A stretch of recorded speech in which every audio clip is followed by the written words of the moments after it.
Hello everybody and welcome to Slay the Spire, playing as the Silent on Ascension 5, hopefully a heart run. This is Act 2, looks like we're going to be facing off against the champ. Act 1 was very interesting. We got Apotheosis from Niao. So I took Acrobatics earlier than I normally would, and also took a Prepared that I normally wouldn't have. And that meant we were ripe for Tactician, so that makes this free instead of costing one. We even had a situation where post-Apotheosis, we didn't need block, but we played Survivor to discard Tactician, and we were up in energy in the exchange. And then we got Phantasmal Killer off the boss, which we've been keeping our deck lean. We got a bit of card draw, so hopefully we can keep ourselves in double damage most of the time. We do have Ornamental Fan and Tungsten Rod for survivability, which is good because we got very low at the end of the last act. Our potion game has been pretty tight. We got the Pen Nib, Snecko Skull. We did pick up one Poison Stab, so Snecko Skull is going to be a little underwhelming. But that's where we're at. Let's talk pathing here. 1, 2, this is 1. This would be 2 either way. This would be 3, but with an early burning lead. I don't know that we can do that. So it's either 2 here, which has a lot of hallway fights, or we could do 2 here, which has some campfires, a lot of events. And yeah, the campfires aren't particularly useful, although sometimes certain cards you want upgraded even before Apotheosis. And we really don't need too many hallway fights. We got a pretty good deck as is. So, and I'm seeing 1, 2 from the easy pool into this elite. Seems like a good path. So let's get started. A challenge right off the bat. Definitely want to neutralize the one we're going to get started on. Definitely want to block everything we can. Although if we did this and this, that would be block. We would not be able to play Phantasmal Killer. Alright, so let me think about this. 13 block right now. So we take a little bit of damage. And we could Phantasmal Killer instead of, if we did this, instead of this, which this would be 10 damage up front because of the Snecko Skull, and then another 3 on the subsequent turn, so 13 damage. We have to do 13 damage worth of stuff. And since 13 is less than half of what his health pool is, I think we would want to cast a Phantasmal Killer if we went that route. Alternatively, we could skip this, play 2 attacks now, let the poison tick, get the fan, which is almost as good as defend, and then still block. Since we haven't played Apotheosis yet, maybe let's do the damage line. I'm not particularly well versed with Phantasmal Killer. This way also buffs up the nib, which helps us finish this guy off, in theory. See how it goes. Alright. Well, this is free. And we can discard a Tactician. Let's do that. And that. Now we have more energy. Do we use that to... We have to, because we don't currently have enough damage to kill this guy. Now we would. Whoops, we only have to discard 1. Okay. So that's Apotheosis. Makes this stronger. Hits for 24, which will kill him with the Pen Nib. So we can say boom, boom, and even boom for a little bit of block, which we were kind of neglecting that turn. Alright, so that worked out, kind of. It's unclear to me if the Phantasmal Killer would have been a better line. I could really use Neutralize on this guy, huh? There it is. Okay, we'll discard Basic Strike. We will play that. Let's see if we can find Tactician. We did not. We've already played 1 attack. We have a 0 cost attack, so 2, 3, and anyone blocks. So it really doesn't matter what we discard here. In fact, we just have lethal, don't we? Never mind. Okay, so that wasn't too bad. Blade Dance.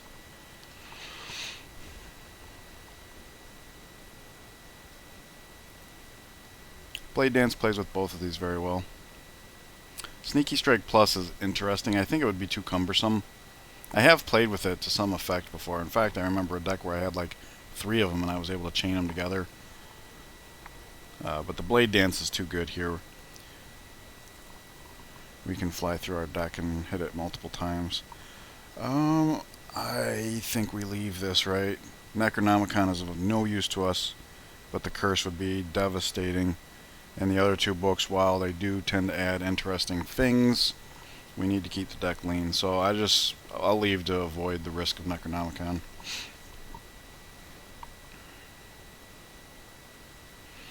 Okay, we start with the Prepared, Tactician, Defend. Use that energy to pay for the Acrobatics. Discard Defend. Play the Quick Slash to see if we can find Apotheosis. We did not. Alright. And it looks like all of our attacks are already in hand, so I don't think Phantasmal Killer's of particular use to us. Although, similarly, Poison Stab isn't either, but we could use it to pick off 8, 9, get the most damage out of it at least. Alright.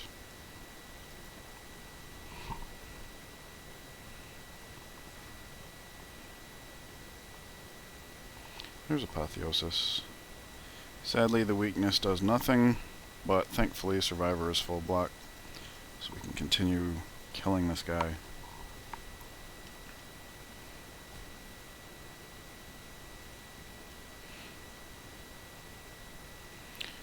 Okay, we can do this first to make sure the weakness sticks. I like that idea, because he is hitting for a lot. 2, 3, but you know what? We just have lethal. And the pen nib's nice and full.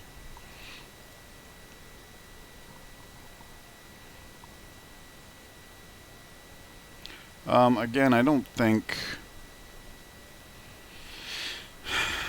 I do think the Sneaky Strike is a little more supportable than normal because we have Tactician.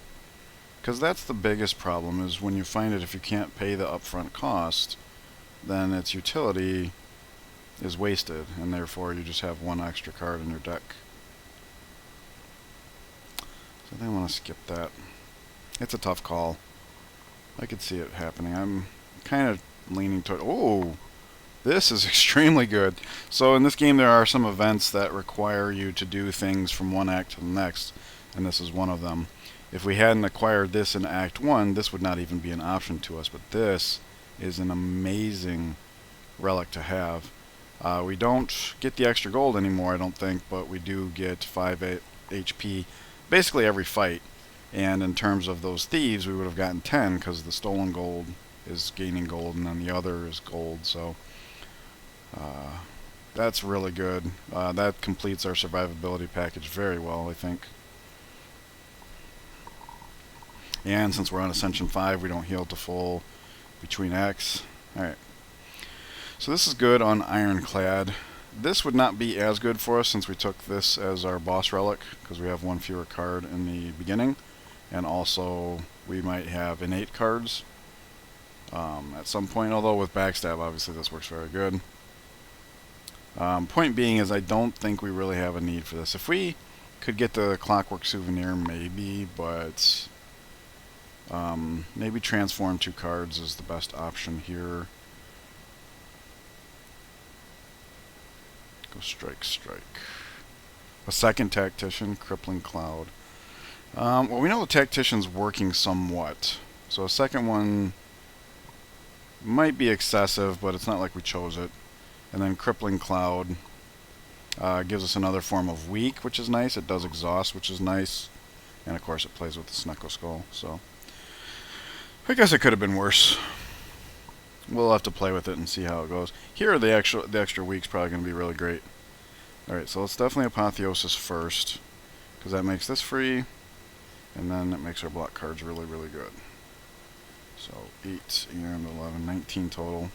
Tungsten Rod would take 4. Worst of all, we get the curse. Or, I mean the wound. Yeah, wound. Alright, I see Tactician Plus. Sadly, we did not pick up another discard card. So let's hit him hard with the hardest one we got. Need to block for 14. We have room in hand for all of this. So 2, 3. 1, 2, 3. Because we've been under the effect of Phantasmal Killer. I think we should stop on the damage train though, even though we are dealing double damage to full block. Mostly for the wound's sake. I don't mind missing a little damage, especially now that we have the Bloody Idol. But we're doing fine, so...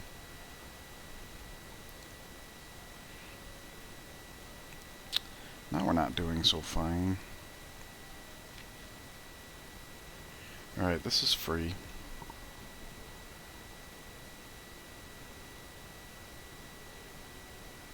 Kinda want a quick slash first. Okay. That's 4 block for free, I like that. Alright, we can discard the wound. We don't need all these block cards.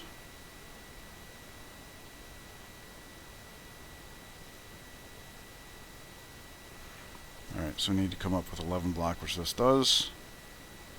Yeah, it's too late for Crippling Cloud. He's too dead. 15-15, good enough. Okay. Pen Nib will help us finish him off, I hope. Well, we definitely have lethal. Yeah, or I think we would. Yeah, we'll do it this way so that we load up the Pen Nib as much as we can. Wow!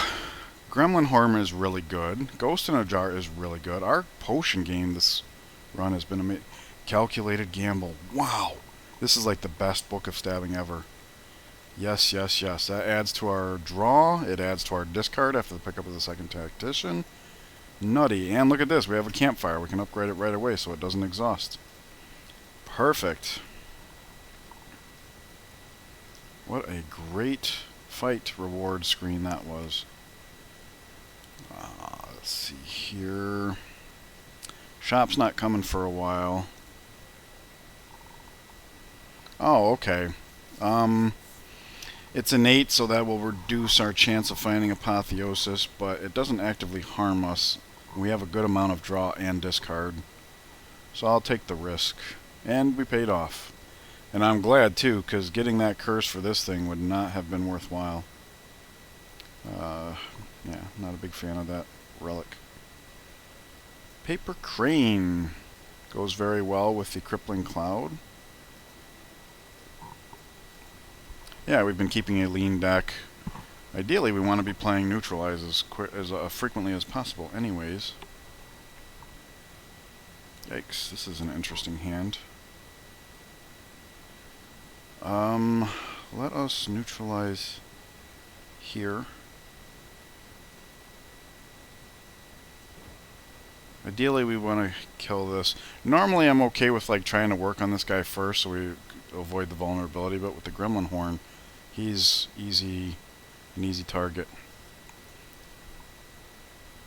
Okay, we did not find Tacticians at all. Hopefully this does. Or do we quick slash first? I'm kind of thinking quick slash can be... Like if we get Apotheosis down this turn and can load up the nib. Maybe I'm asking too much. But with the Tactician, I don't think it's such a big deal. So there we go. Did not find the Apotheosis. So maybe we do this to try and find it. There it is. That's not lethal there, unfortunately. But it does give us some block.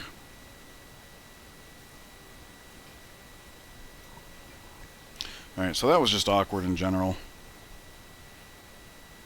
We only take 1 damage, though. This is a little awkward because we'd rather actively kill him. So if we find our way back around to Blade Dance, we can actively kill him. That's just free. And then some. So we can do that. And if we actively kill him, like I mentioned, we get the card draw and energy, which turned out to not actually be useful. But we can get Pen Nib ready for next turn.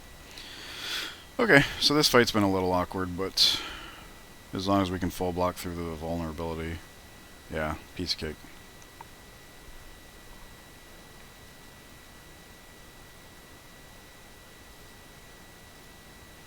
That's free. That's enough to hit through the plated armor. So now we'll play this because it's more plated armor chewing.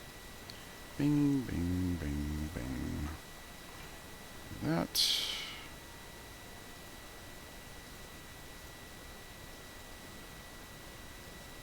Look at that. It's even lethal. And the pen nib's pretty much full. Alright, so things got a lot better on the second pass of the deck. Interesting, right? Eviscerate. Now there's a big hitter I can get behind. Yep. These both make it cost 2, which is okay. This makes it cost 1, which is pretty good. If it comes off the back of a calculated gamble, that's great. With pen nib, hell yeah. And Phantasmal Killer, right? So Apotheosis, let's take a look at this real quick. Yeah. Apotheosis would make this 9 times 3. If we're under the effect of Phantasmal Killer, now it's 18 times 3. And then pen nib, 36 times 3. That's 100 damage, over 100 damage right there. For 0 energy.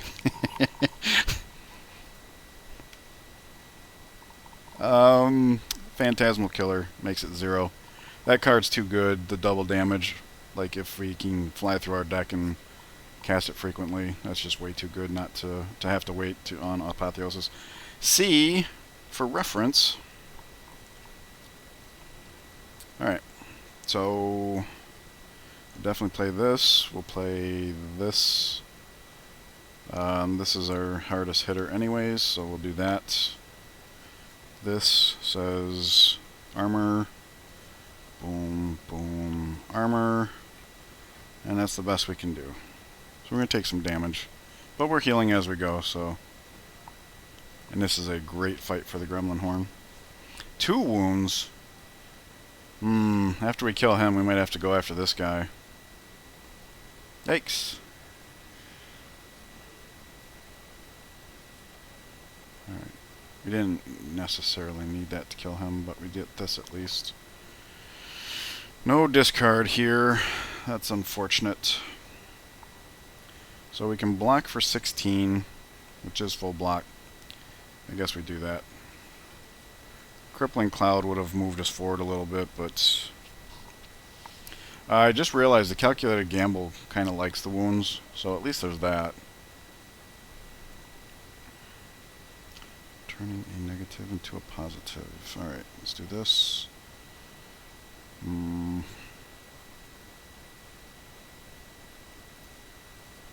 Basic cards, I guess.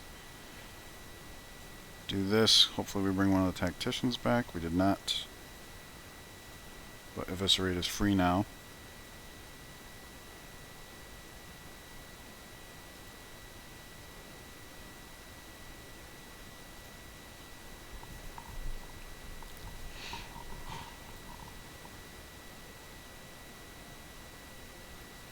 Let's play this because it's high value.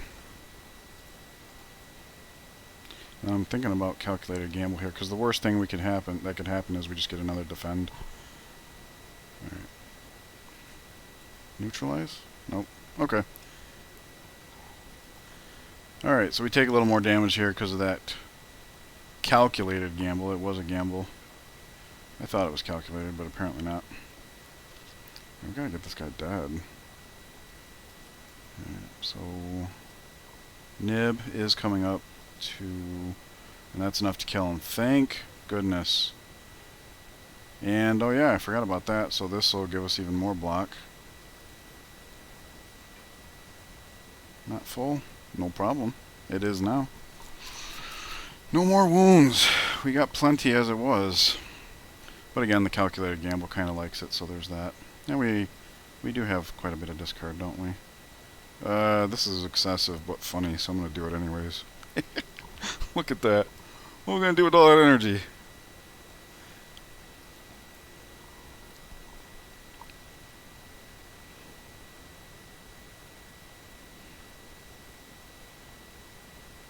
Ugh, we can't just kill him. We gotta go through 2 steps. Alright, well at least this gets the neb loaded up a bit. Sundial. Alright. I think our energy game's pretty good as is, so I don't know that I'm all that pleased with that. Hey, this has been our first so-so potion. But you know what? I think I like it better than the smoke bomb, because even though smoke bomb's better, look at this. We have 3 parachutes. We don't need that. If we get into a tough fight, I would rather have something that helps me get through it so that we can get to the reward screen than to just run away. Adrenaline fits this deck wonderfully. More draw.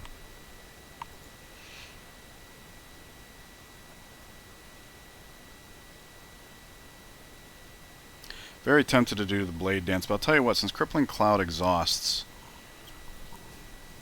let's make it its best from the start. It's just more poison. Still, there might be times where we just want to. The thing with Blade Dance is we don't have a kunai, we do just have an ornamental fan, so Blade Dance is actually okay by itself. Whoa! Whoa! Do we have money for all of this?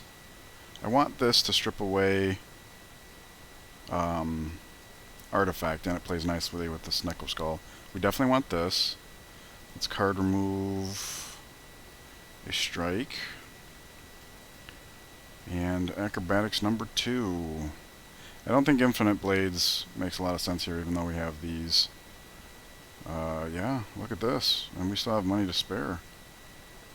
It's too bad we couldn't get the sadistic nature, but we'll be fine. Alright. That was very good. And let's upgrade the second calculated gamble over the acrobatics. Alright. It didn't even occur to me, but this ghost in the jar would be perfect for execute.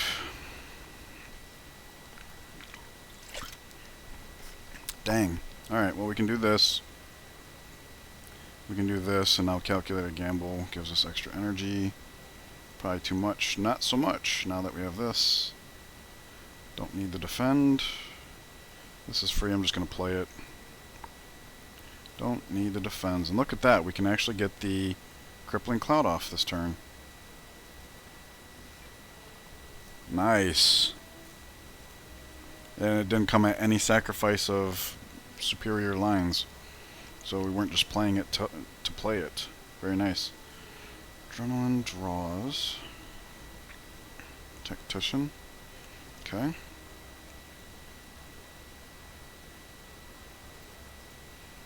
Lots of energy. Let's draw.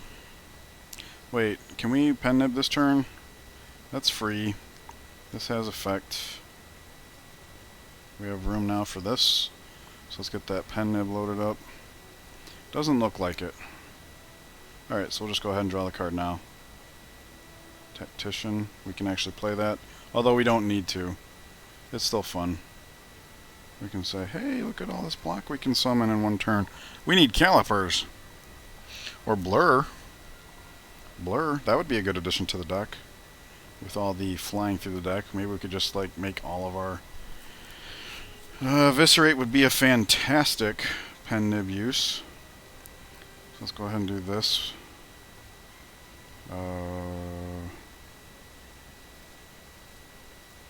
It's awkward having 2 calculated gambles in the hand simultaneously.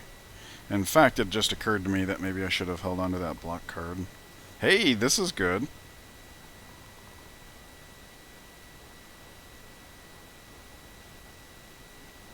We already have Phantasmal Killer set up next turn, so I'll make that the discard. This is free. Can we get Survivor instead of Defend?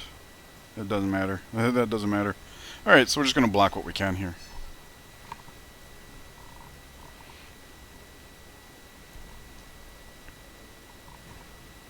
Might have been able to play that for more towards full block.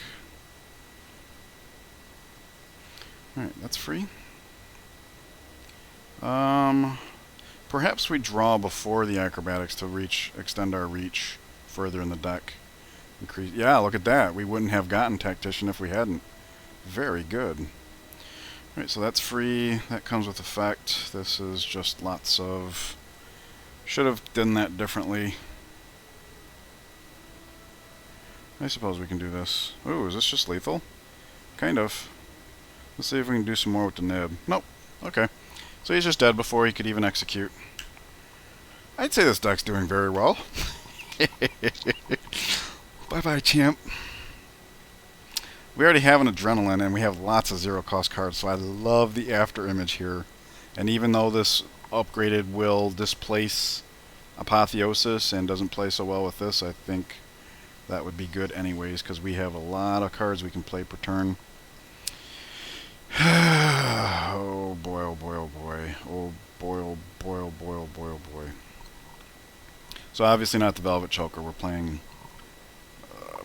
hopefully more and more cards as per turn as the deck evolves.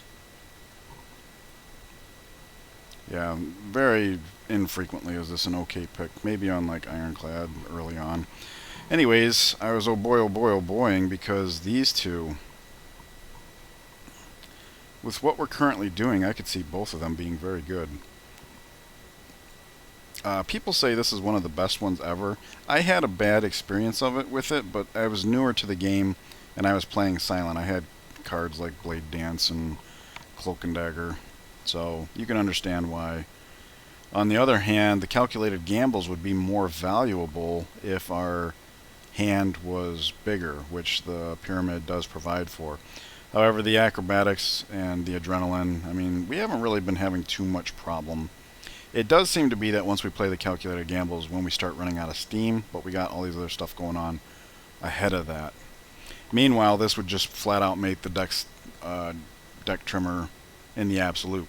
So my final thoughts, I guess, are this makes the deck behave as if trimmer conditionally with the calculated gambles.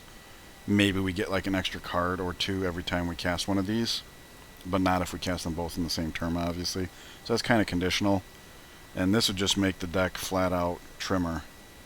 I think with the inclusion of the after image, I would take out a strike and a defend because we got the Bloody Idol as well. So I do think that's my pick. We'll see how it pans out. That's going to do it for Act 2. I want to thank you guys for sharing your time with me. I hope it was enjoyable for you. Please let me know in the comments below how dumb I am for not taking the Runic Pyramid. And I will see you guys in the next act. Take care.